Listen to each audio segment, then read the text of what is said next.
पक्षाचे सर्व पदाधिकारी, या ठिकाणी सन्माननीय केंद्रीय मंत्री आमचा आदरणीय प्रतापरावजी जाधव आणि आपले ऐकायचे आहेत, परंतु बाबा त्यांच्या भाषणात बाबांनी सांगितलं आपली नगर ही जे ग्रामपंचायत आहे हिची लोकसंख्या 35 लाखापर्यंत 35,000पर्यंत आहे. बरेच लोकसंख्या वाढलेली आहे, परंतु अपुरा निधी आल्यामुळे गावाचा विकास होऊ शकत नाही. म्हणून आजच्या या प्रचार सभेच्या निमित्तानं पुन्हा एकदा आपल्या लोढा धर्मवासियाला वचन देतो की येणारी निवडणूक ग्रामपंचायतची ही नगरपंचायत म्हणून होईल, एवढा शब्द आजच्या कार्यक्रमाच्या निमित्ताने या ठिकाणी देतो. निधी आपल्याला या ठिकाणी आणता येईल म्हणून आपण आपल्या मतदारसंघातले आता इथं होते, परंतु सुलतानपूर आणि डोणगाव सुलतानपूर आणि जानेफळ याही आपण भविष्यामध्ये नगरपंचायत या सोबत या ठिकाणी करतोय. मग तीर्थक्षेत्र असेल, बवर्ग दर्जाच्या माध्यमातून करोडो रुपयाचा निधी आणलाय.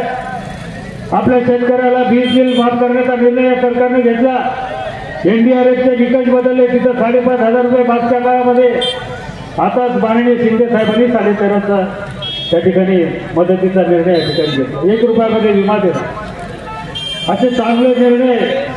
आणि लवकरच आता आपल्या कामाच्या बाजूलाच आपल्या डोंगराच्या बाजूला मुख्यमंत्री सौर पॅनल युनिटच्या माध्यमातून पॉवर स्टेशनला कामाला आपण आपल्या पाठीमागं. पण तरी युतीचं भारतीय जनता पक्ष आपल्या मित्रासोबत केलेली ती गद्दारी. 2.5 वर्ष ते मुख्यमंत्री राहिलेत, एकही दिवस घराच्या बाहेर निघले नाहीत. 2.5 वर्षात फक्त 2.5 घंटे मंत्रालयामध्ये गेले. सगळी विकासाची कामं ठप्प होती. केंद्राकडे कुठले प्रस्ताव जात नव्हते आणि केंद्राची कोणती मदतही ते आणत नव्हते. आणि हे सगळं असताना आम्ही शिवसेनेमध्ये असणारे आमदार खासदार शिवसेनेचे पदाधिकारी अस्वस्थ होते की असंच जर 5 वर्ष चालत राहिलं तर 5 वर्षांना येणाऱ्या निवडणुकीमध्ये जनता आपले डिपॉझिट गोल केल्याशिवाय राहणार. कुठली कामं घेऊन आपल्याला जनतेसमोर जावं लागणार नाही. आणि म्हणून एकनाथराव शिंदे साहेबांच्या नेतृत्वात 2.5 वर्षापूर्वी उठाव झाला.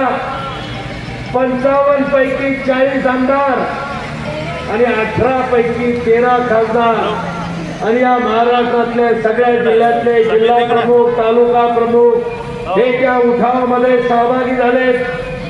उठाव यशस्वी झाला, त्यांची खुर्ची गेली.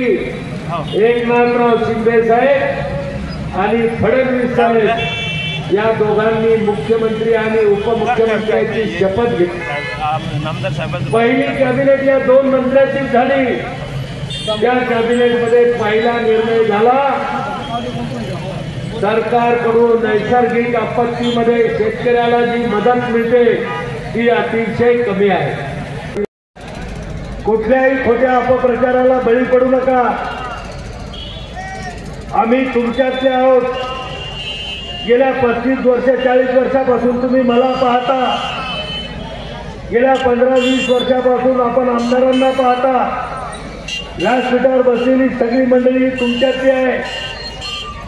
पण निवडणूक आली की कोणीतरी अफवा सोडतं आणि समाजाला एकमेकांपासून दूर नेण्याचा प्रयत्न केला जातो.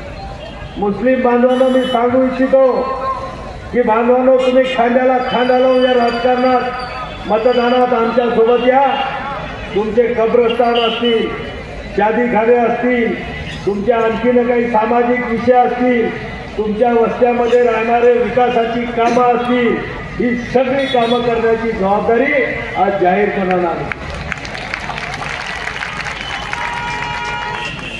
बांधवांनो, या ठिकाणी काल काही भाषण झाले, इथं बसलेल्या लोकांसाठी नाही.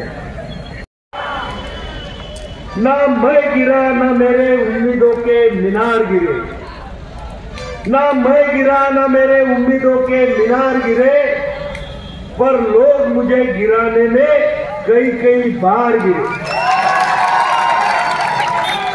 सवाल जहर का नहीं था, सवाल जहर का नहीं था भाइयों, सवाल जहर का नहीं था. वो तो मैं पी गया, पर तकलीफ उन लोगों को तब हुई जब मैं उसे पीकर भी जी गया।